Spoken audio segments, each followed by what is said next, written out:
કચ્છની દરિયાઈ સીમામાંથી માદક પદાર્થનો જથ્થો મળી આવવાનો સિલસિલો યથાવત.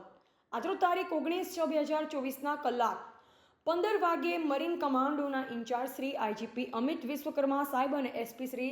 સુસરા સાહેબ તથા ડીવાયએસપી શ્રી RM ચૌધરી સાહેબ શ્રીના માર્ગદર્શન હેઠળ પીએસઆઈ BR કોહલી અને તેમની મરીન કમાન્ડોની team head constable Arvindbhai K Rojasara, Shambhusinh Jadeja, Sagarbhai Maida, Devendrasinh Dodiya, Bhaveshbhai Jotva